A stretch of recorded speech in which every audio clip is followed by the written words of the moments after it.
Bañadas por las aguas del Mare Nostrum, Malta, Comino y Gozo parecen gigantescos barcos de piedra. Su posición fronteriza entre Sicilia y la costa tunecina convirtió al archipiélago maltés en la gran fortaleza que guardó y defendió el paso entre el Mediterráneo occidental y el oriental.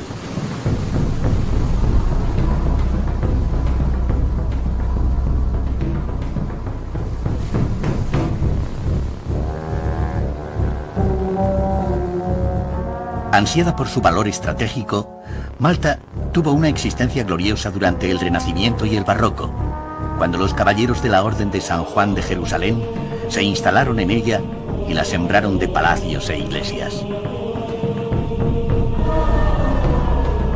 La pequeña nación se ha convertido en un enclave turístico donde se encuentra el misterio inherente al exotismo africano y la fascinación cultural común a la Europa meridional.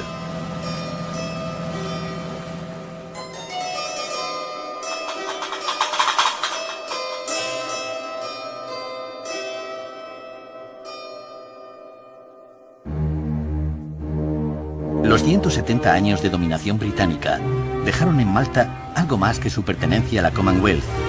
Su influjo enriqueció una personalidad labrada por la mezcla de culturas.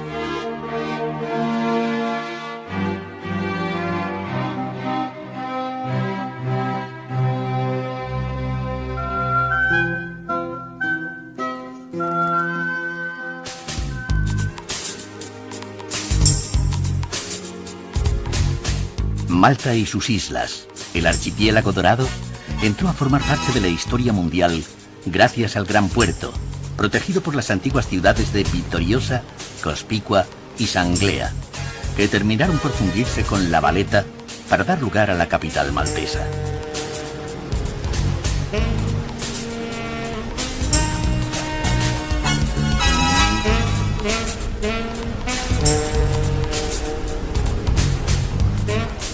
La urbe en la que Europa se resume debe su esplendor artístico y sus imponentes bastiones y fortalezas a los caballeros de la Orden de San Juan de Jerusalén. El emperador Carlos V les entregó Malta como feudo después de la pérdida de su anterior sede, la isla de Rodas, que había sido conquistada por los otomanos de Sulimán el Magnífico.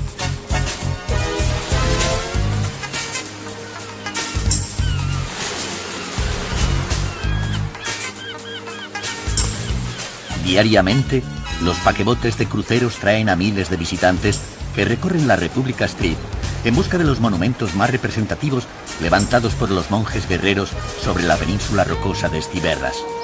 Después del gran asedio, el victorioso gran maestre La Valette fundó una ciudad de los caballeros hecha para los caballeros, una urbe modélica que fuese un gran centro cultural y de progreso.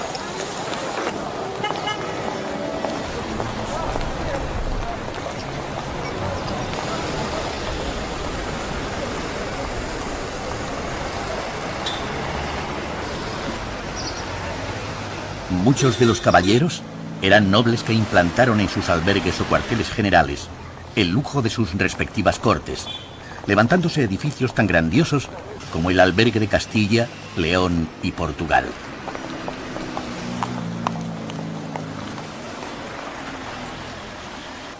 En un breve paseo se suceden el Palacio de Verdini, el albergue de Italia y el albergue de Provenza, ocupado por el Museo Arqueológico.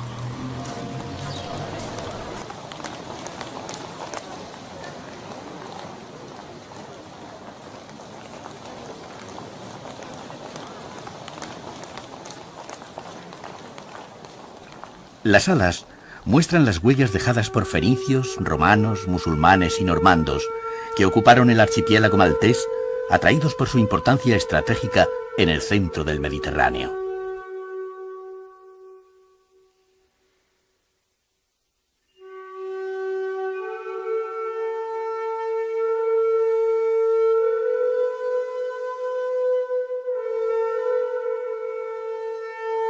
Importancia que ya fue apreciada durante la prehistoria, como atestiguan los templos megalíticos repartidos por las islas. Sus excavaciones sacaron a la luz estas voluminosas Venus que representaban a la gran diosa madre.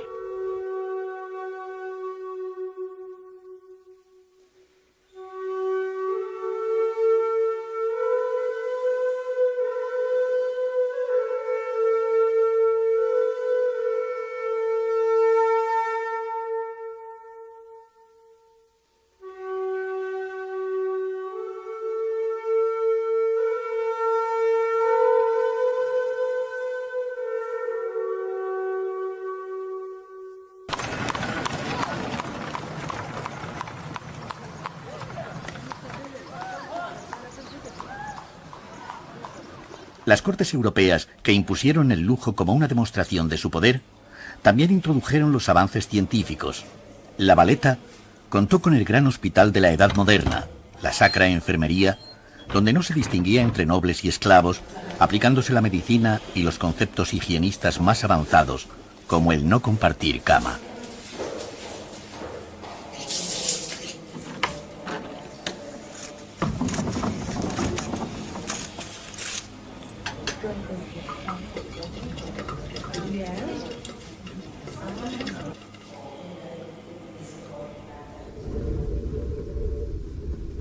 A vista de pájaro, la ciudad muestra su traza en damero, adelantándose al concepto de urbe que después desarrolló el Renacimiento.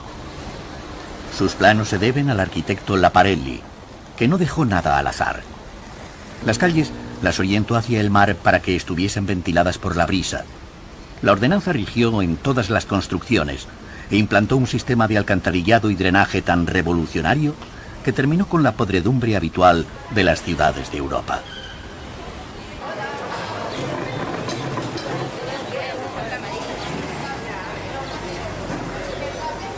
La nostalgia del pasado esplendor se rompe cada mañana cuando los viajeros y los malteses representan en este gran escenario la comedia del turismo.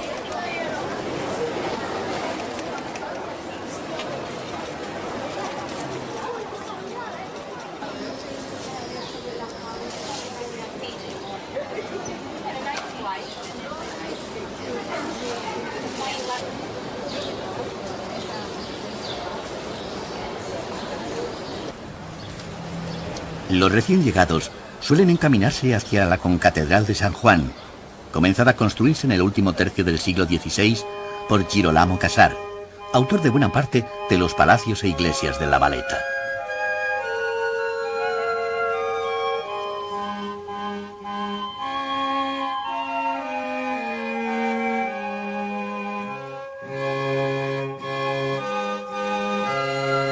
En la bóveda está representada la vida de San Juan Bautista y aparece el propio pintor Mattia Preti, el calabrés, que plasmó su autorretrato al considerarla su obra maestra.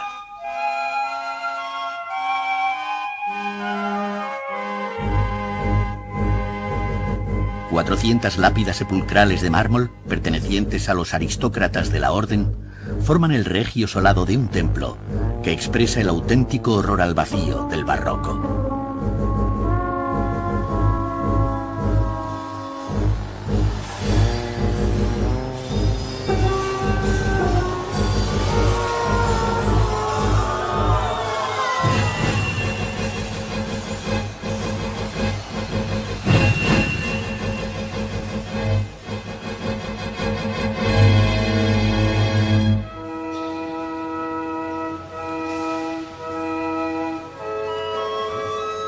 Las capillas laterales pertenecen a cada una de las 8 lenguas en que se dividía la Orden de Malta y estaban destinadas a los enterramientos de los grandes maestres.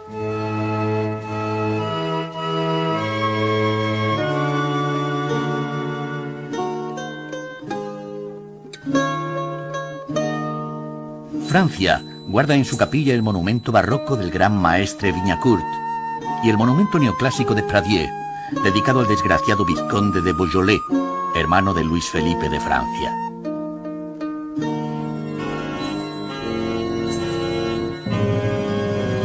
La capilla de Aragón muestra las mejores esculturas de la concatedral pertenecientes al mausoleo barroco, dedicado al gran maestre Nicolas Cotonner.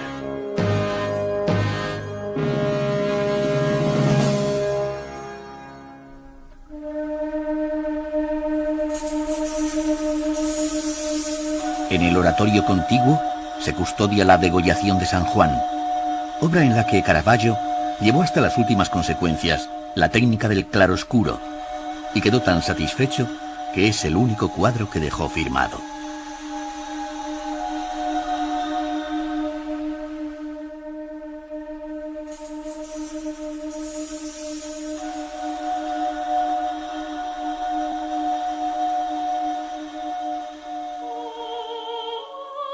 La colección de tapices flamencos expuestos en el Museo de la Catedral fue uno de los donativos o gioia que los caballeros realizaban cuando eran admitidos en la orden. Costumbre que convirtió a la concatedral en uno de los templos más ricos de la cristiandad. Napoleón dio buena cuenta de ello cuando lo saqueó y de paso puso fin al poderío de la orden en las postrimerías del siglo XVIII.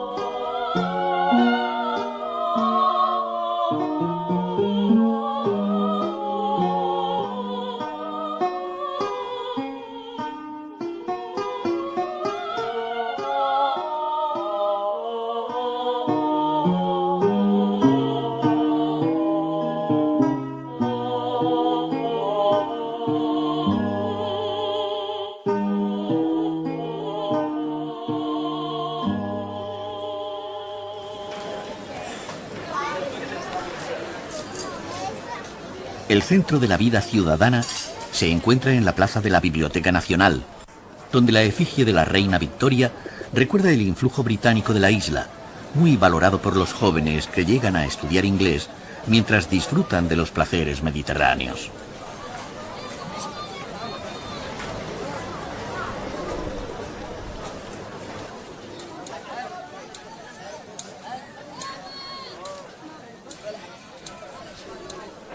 En las inmediaciones, la ciudad de los palacios vuelve a sorprender con otra grandiosa edificación, el Palacio de los Grandes Maestres, actual sede del gobierno.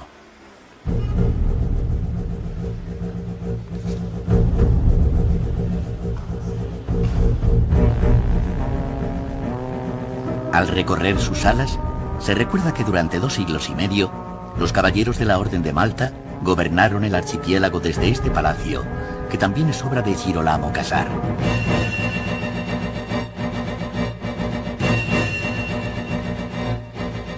En la Sala del Trono, los frescos reproducen el gran asedio de 1565, que dio lugar a la fundación de La Valeta.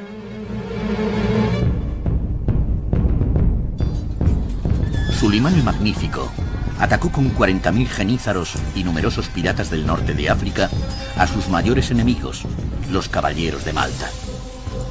El gran maestre La Valette solo contaba con un ejército que no superaba los 8.000 hombres, pero refugiándose en las fortalezas consiguió aguantar el duro asedio y defender sus posiciones.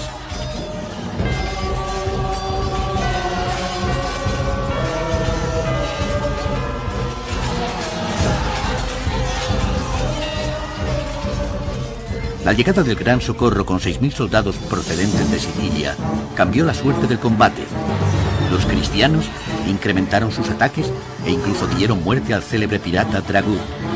Los turcos decidieron retirarse y el gran asedio se convirtió en uno de los acontecimientos más gloriosos de la cristiandad.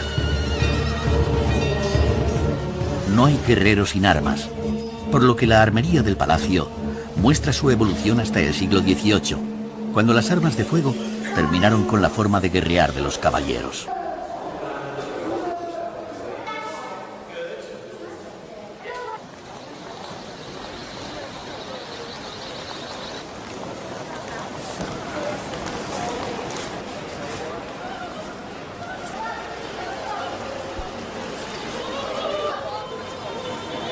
Tras los ventanales de madera se esconden los secretos y las intrigas de los caballeros que, lograda la paz, relajaron sus costumbres guerreras, volviéndose hacia una vida cortesana que quedó reflejada en el Teatro Manoel, levantado en el primer tercio del siglo XVIII.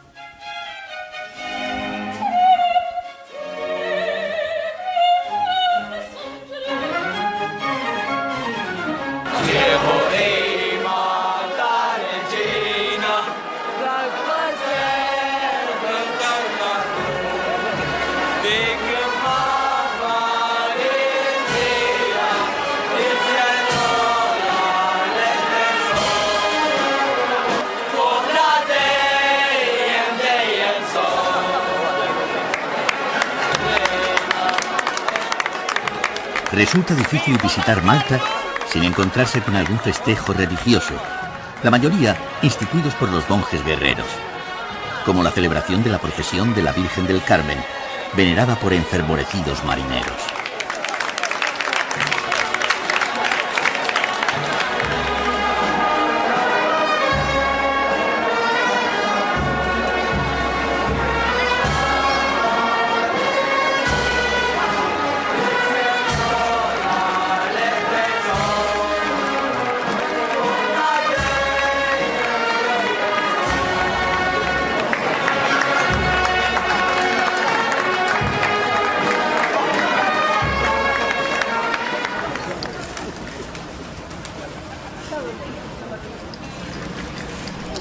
El visitante puede contemplar desde los jardines de la barraca superior el mejor panorama del Puerto Grande y de las tres ciudades, Vitoriosa, Sanglea y Cospicua, protegidas por una kilométrica muralla defensiva llamada la Línea Cotonera, que debe su nombre al gran maestre mallorquín Nicola Cotoner.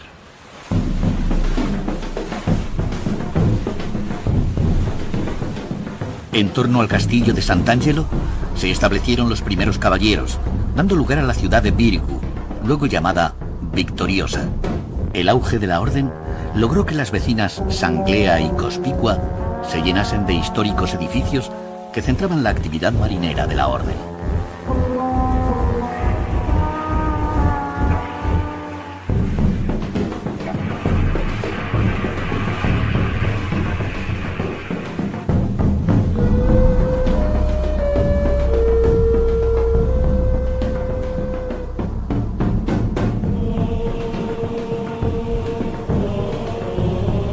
Al atardecer, las piedras blancas de las fortalezas y las mansiones se vuelven doradas y los muros defensivos parecen cofres que guardan un sinfín de palacios e iglesias.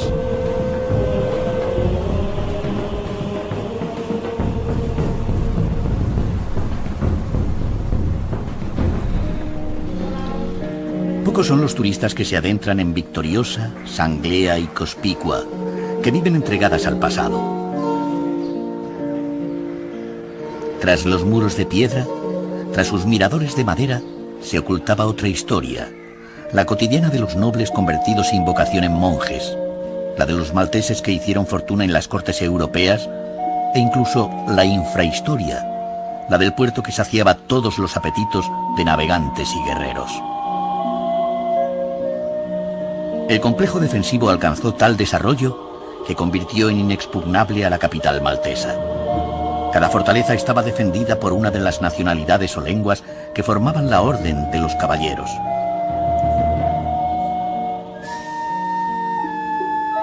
En realidad, los monjes guerreros pertenecían a una fuerza multinacional cuya finalidad era defender a la cristiandad de los otomanos y de los piratas.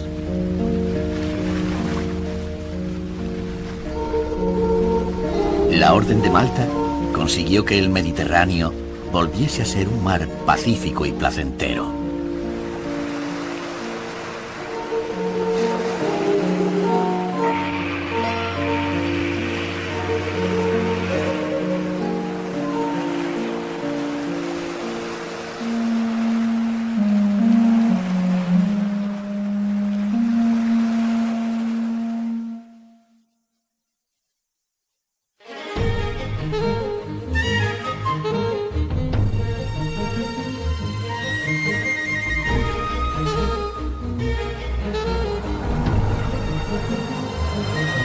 Los barcos toman rumbo norte para llegar a la bahía de San Pablo, donde la tradición sitúa la llegada del apóstol. Corría el año 60 de nuestra era, cuando una tempestad arrojó su nave contra las rocas.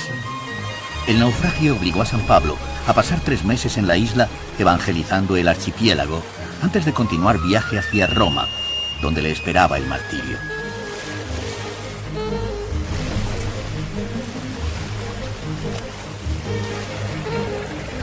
La posición central de Malta en el Mediterráneo atrajo a todos los imperios que se erigieron en sus orillas, culturas distintas. Mercancías lejanas dejaron un sinfín de influencias que fueron entretejiendo la personalidad de Malta.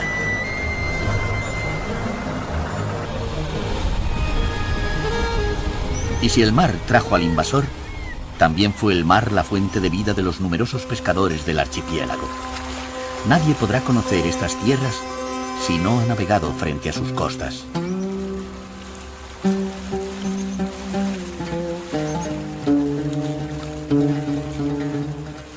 Al recorrer la isla, surgen las poblaciones cuya historia no fue escrita por los caballeros de la Orden de Malta.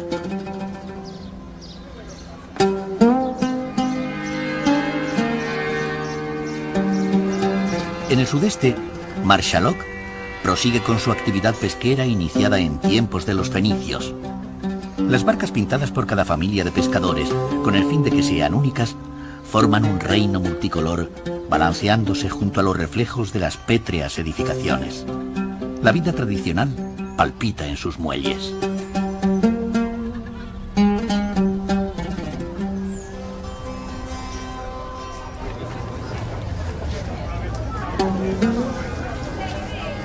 Las mujeres de los pescadores también realizan una peculiar pesca, la de turistas que compran los manteles y las cestas que ellas mismas realizan en los meses de invierno.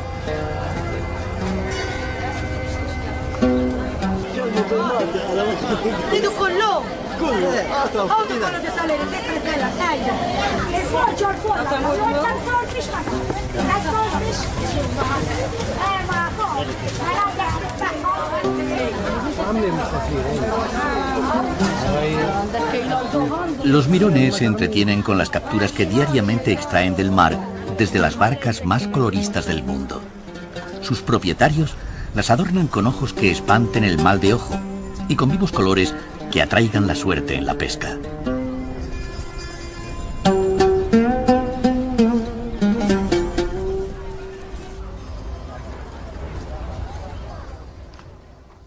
El viaje continúa hacia las tierras del interior en busca de Medina, levantada sobre un alcor que la protegía de los invasores y de los piratas.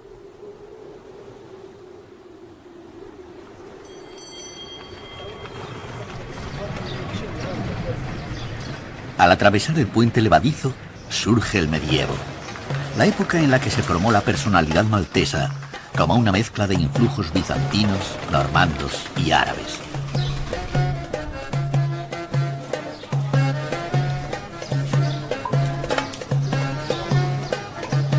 Un medievo que dejó a la ciudad encerrada entre murallas árabes, con las calles retorcidas para apaciguar los vientos y sembrar de sombras los calientes días del verano.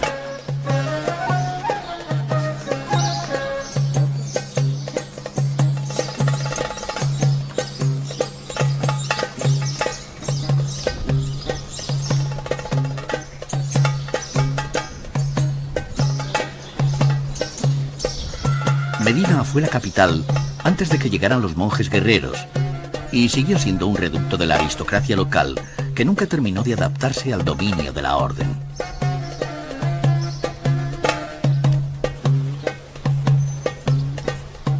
La catedral barroca de San Pablo se alza justo donde los Hechos de los Apóstoles sitúan la Casa del Milagro. En ella, el apóstol curó las fiebres del padre de Publio, gobernador romano de la isla, que se convirtió al cristianismo, llegando a ser el primer obispo de Malta.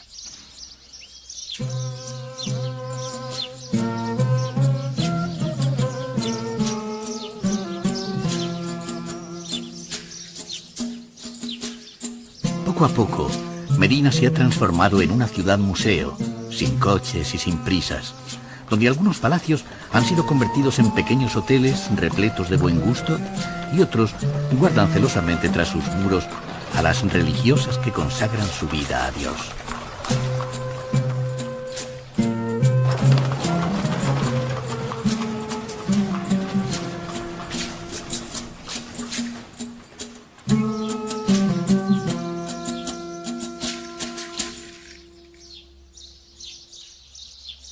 Desde las almenas de Medina, la isla se abre al viajero llana y blanca, mostrando una de las mayores densidades de población de Europa.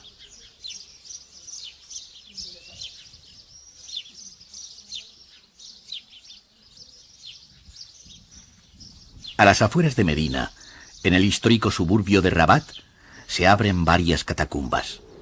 Las dedicadas a Santa Ágata fueron utilizadas por los cristianos del siglo IV después de Jesucristo como lugar de enterramiento.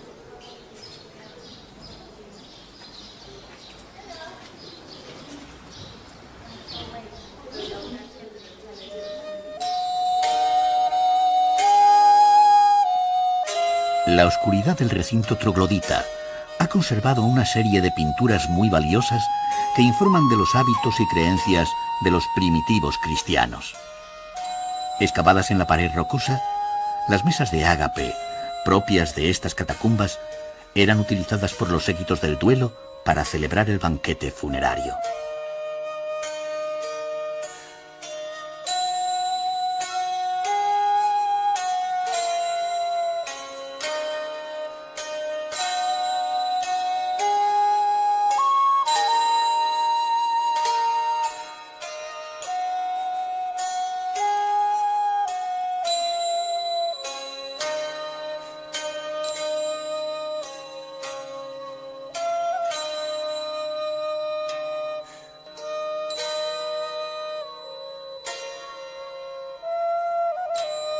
No muy lejos de las catacumbas, el pueblo de Tacuali está dedicado a las numerosas artesanías que se realizan en la isla.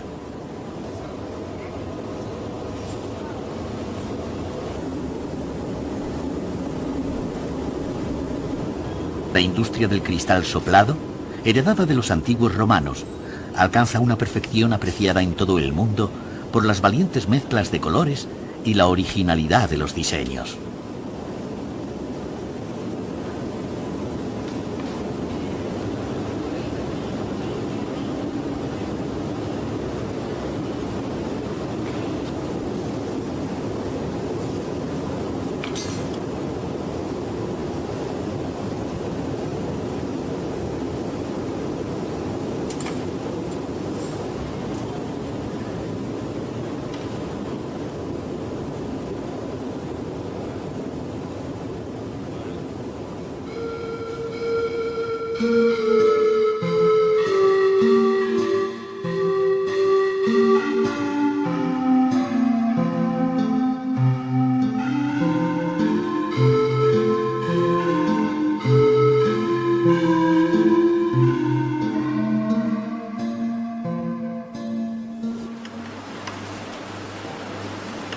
La filigrana en oro y plata también nos habla del pasado. La técnica dejada por los musulmanes se aplica en un sinfín de objetos decorativos, como la Cruz de Malta, que fue el símbolo de los caballeros y hoy lo es del archipiélago.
Tan solo unos pocos kilómetros adelante dejan al viajero en Mosta, donde la exacerbada religiosidad maltesa levantó la cuarta cúpula mayor de Europa mediante los donativos y el trabajo voluntario.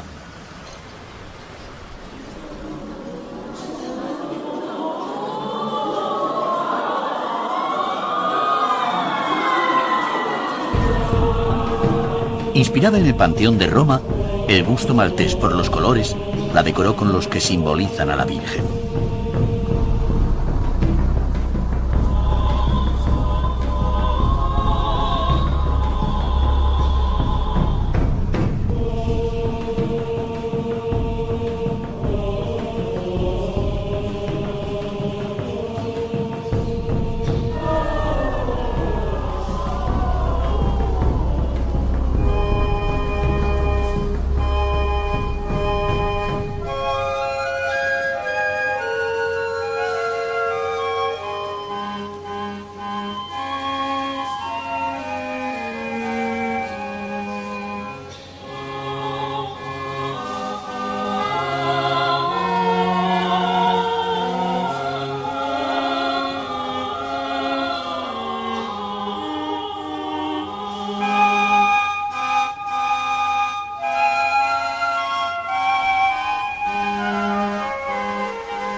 Las torres vigías que antes anunciaban la presencia de invasores se reparten por un litoral agreste, en el que las pocas playas están bien aprovechadas.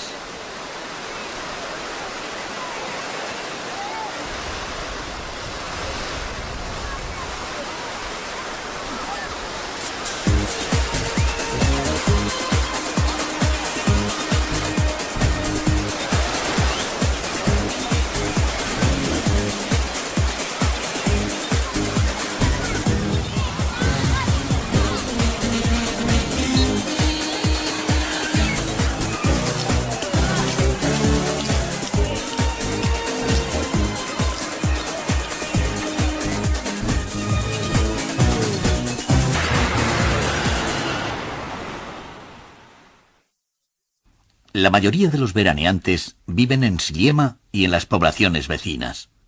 Los ingleses fueron los primeros que levantaron fincas de recreo junto al mar, que pasada la Segunda Guerra Mundial comenzaron a transformarse en hoteles que recibían a los turistas británicos y hoy a los llegados de cualquier punto de Europa para disfrutar del sol y la calma de unos días de descanso.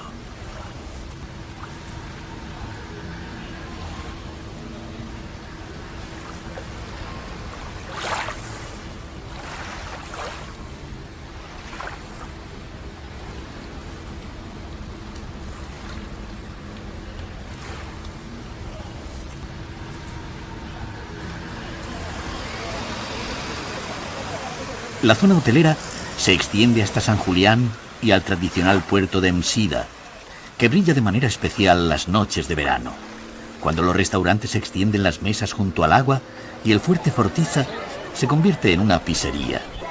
Su tesoro líquido es el vino maltés, de gran calidad. Tiene muchas variedades, ya que está elaborado en pequeñas bodegas de tipo familiar.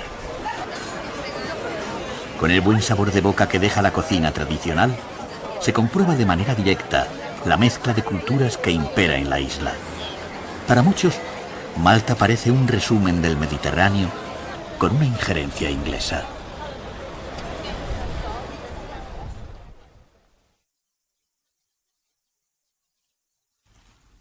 Entre Malta y Gozo se extiende Comino, la isla más pequeña del archipiélago.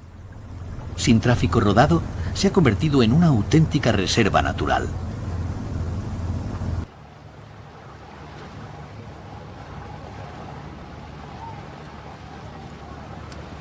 En otros tiempos fue un refugio de piratas. Tan inseguro resultaba vivir en ella que permaneció deshabitada hasta el siglo XVIII. En la actualidad vive una familia y hay un único hotel.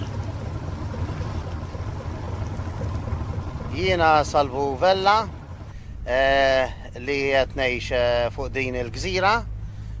Soy Salvo Bello y vivo en esta pequeña isla de Comino, en el centro del Mediterráneo.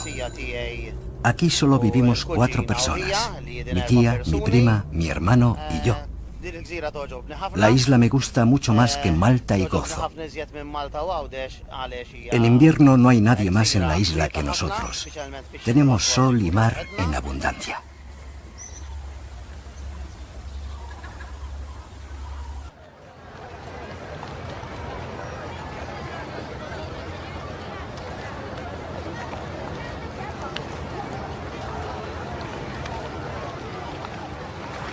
Desde Malta y Gozo llegan los barcos para visitar la Laguna Azul, célebre por las tonalidades que alcanza gracias a la limpieza de sus aguas, donde vive una fauna autóctona excepcional.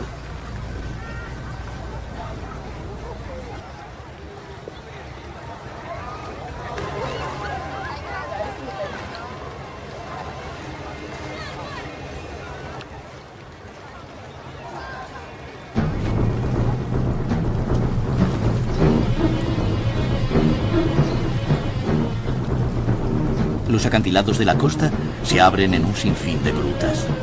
El mar invita al baño solitario.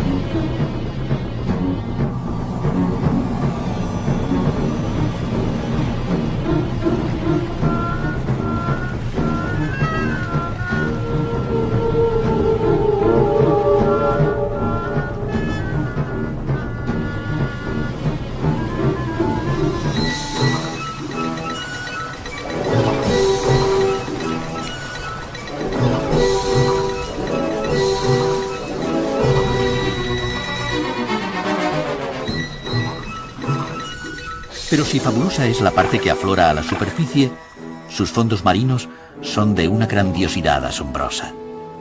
Hasta ellos se dirigen los submarinistas para realizar un safari entre peces multicolores.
Otros deportes náuticos centran la actividad de los turistas, desde manejar embarcaciones a vela a formar parte por unas horas de la tripulación de embarcaciones mayores.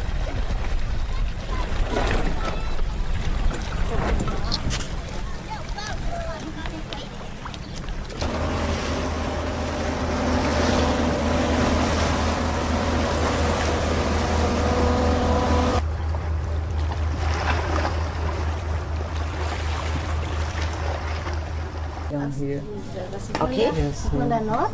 Nein, da siehst du die Gradzahlen. Das Ende des Punktes, die Peillinie ist die rote Linie hier. Ja, das ist deine Peillinie. 240 Grad. Jetzt müsstest du... So. Nein. Numerosas escuelas de buceo enseñan a sus alumnos, acompañados de monitores, los fascinantes ejemplares de la fauna marina típica del Mediterráneo, que vive en las limpias aguas del Comino.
A Gozo se llega por barco mediante una travesía que permite sentir ese cierto aislamiento del que hablan sus vecinos, aunque solo se encuentre a 6 kilómetros de la isla de Malta.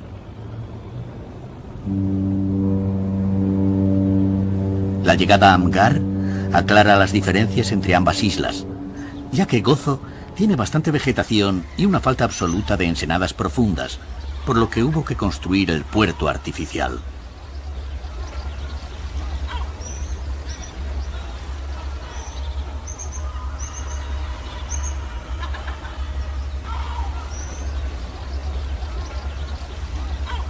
Gozo, la hermana menor de Malta, no está tan urbanizada y sus gentes se dedican a la pesca y a la agricultura.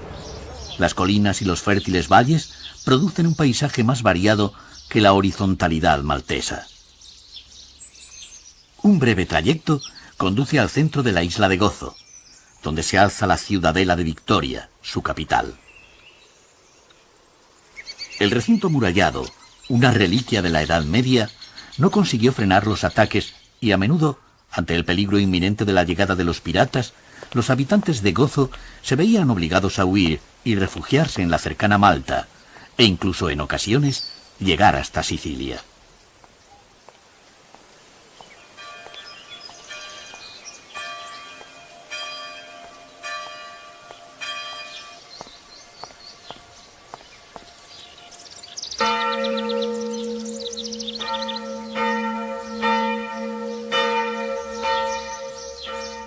Intramuros vivían las familias más acomodadas de la isla. Su historia corre paralela a la de Malta, aunque el peligro de los piratas fue mayor y durante el gran asedio, toda la población de Gozo fue reducida a la esclavitud por los turcos.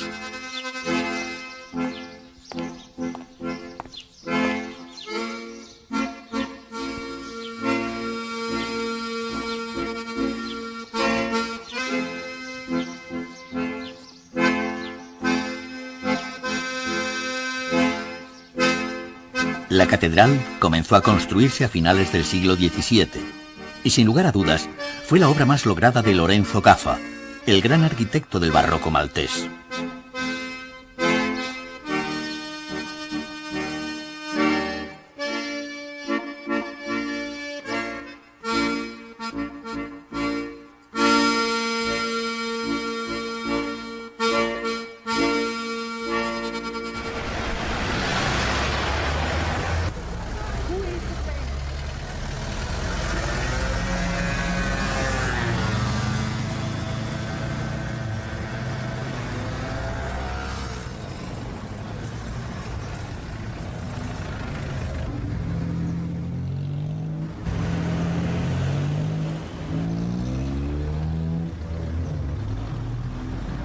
Acostumbrados a ir y venir de los imperios, los malteses han terminado por tener un carácter abierto y sereno. Su propia lengua, el maltés, mezcla palabras románicas, latinas y árabes. Ahora, para entenderse con ellos, el inglés es la clave.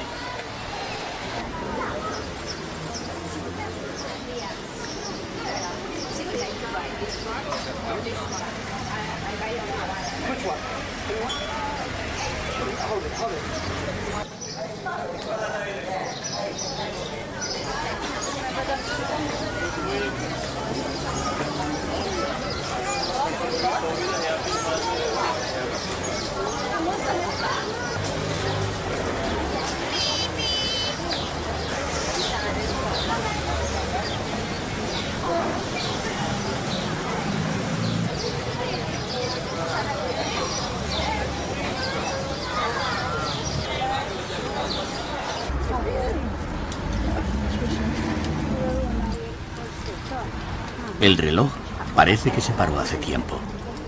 Los corros de mujeres dedicadas a los encajes de bolillos dan buena cuenta de la vida de los pueblos, tradición que ha pasado de generación en generación.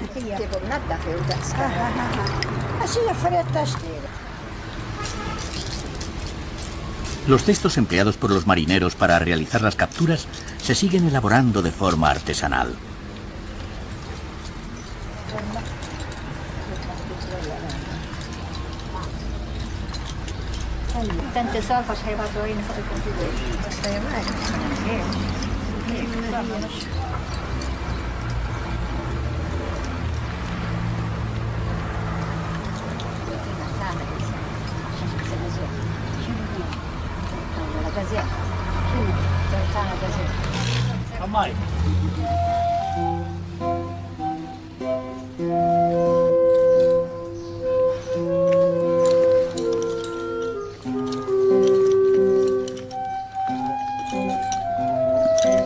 Las mujeres, como desde hace siglos lo hicieron sus mayores, siguen reproduciendo en sus encajes el símbolo de los caballeros.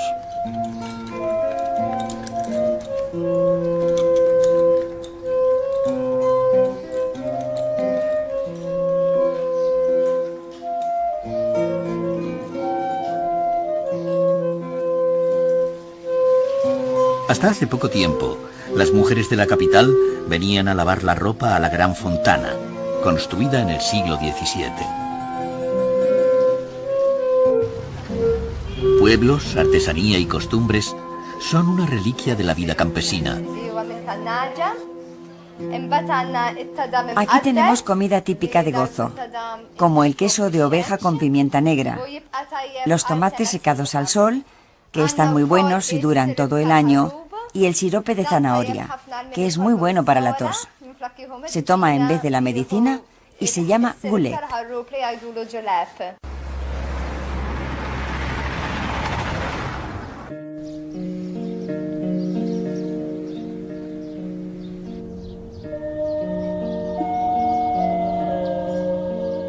Tazeng fue un sólido palacete de caza donde descansaban los caballeros de la orden, practicando el arte de la cetrería. Todavía hoy se conservan parte de sus patios y el que fue su refectorio. Actualmente está convertido en un hotel muy especial, con el silencio incluido en la estancia.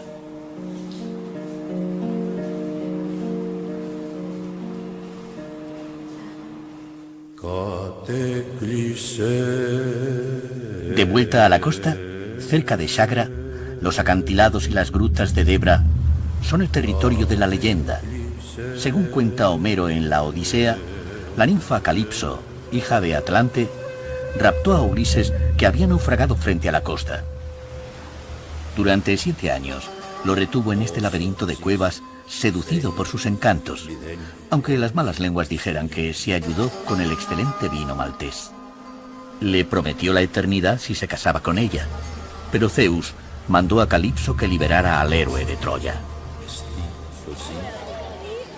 Las grutas también esconden la sorpresa de auténticos túneles que desembocan en lagos orillados por casas de pescadores.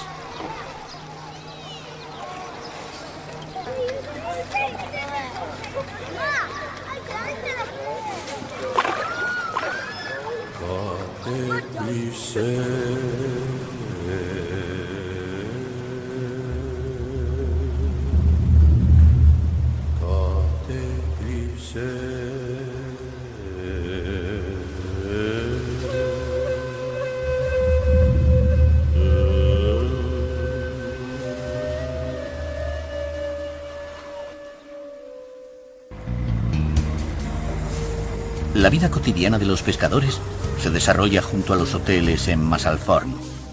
La tradición cuenta que fue visitada por San Pablo, pero la historia habla de la lucha contra los piratas, que hizo necesario que bajo la superficie del mar se lanzase una cadena para impedir que los piratas atacasen la población durante la noche.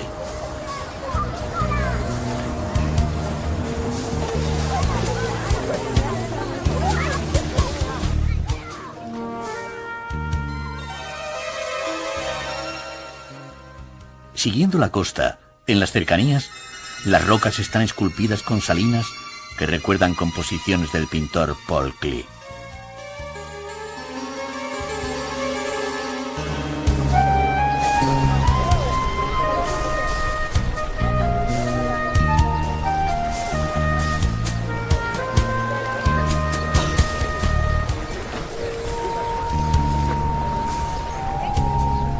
El pequeño fiordo protege a Slendi, la aldea de pescadores cuya vida apenas se ha transformado con la llegada de los turistas, que buscan compartir la vida sencilla de las gentes del mar.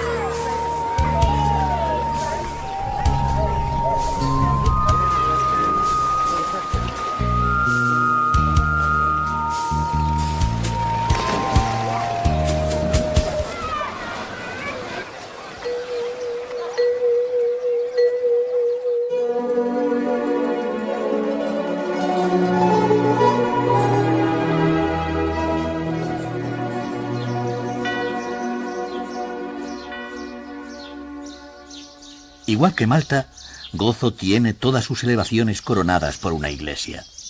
La más venerada es Tapinu. Hasta ella llegan los peregrinos, atraídos por los milagros que, según la tradición, se llevan produciendo desde hace varios cientos de años.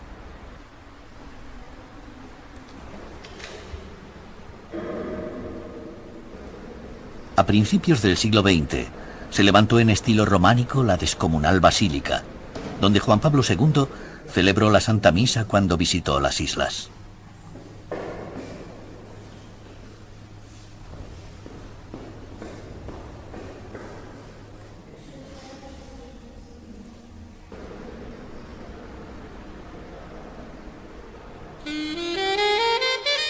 En el archipiélago dorado, en las islas maltesas, se alzan algunos de los más importantes yacimientos megalíticos del Mediterráneo. Los viajeros se dirigen a Gozo para recorrer el yacimiento de Gigantía, declarado por la UNESCO Patrimonio de la Humanidad. Me resulta impresionante realmente este templo. Solo conocía como monumentos megalíticos el de Évora, y pensar que estas piedras desde hace 6.000 años están construidas, pues no deja de ser algo impresionante. Hace 5.000 años, enigmáticos constructores levantaron estos templos con forma de trébol, orientándolos hacia la salida del sol. Los altares donde tenían lugar los sacrificios de animales, las piedras de más de 5 metros de altura y las oquedades de los oráculos fueron centros de peregrinación. En las excavaciones aparecieron numerosas figuras femeninas que representaban a la gran diosa madre, relacionada con el culto a la fertilidad.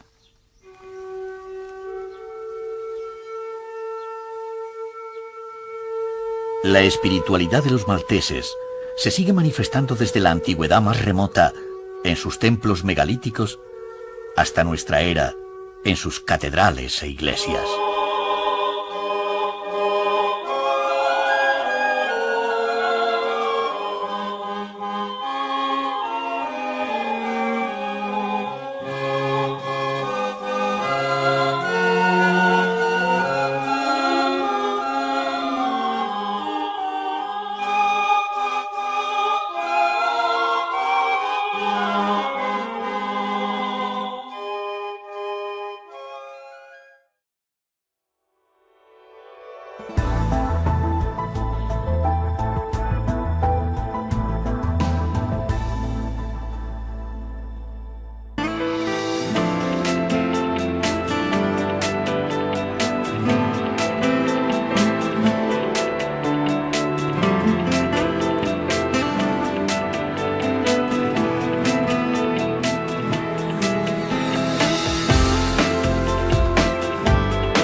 you come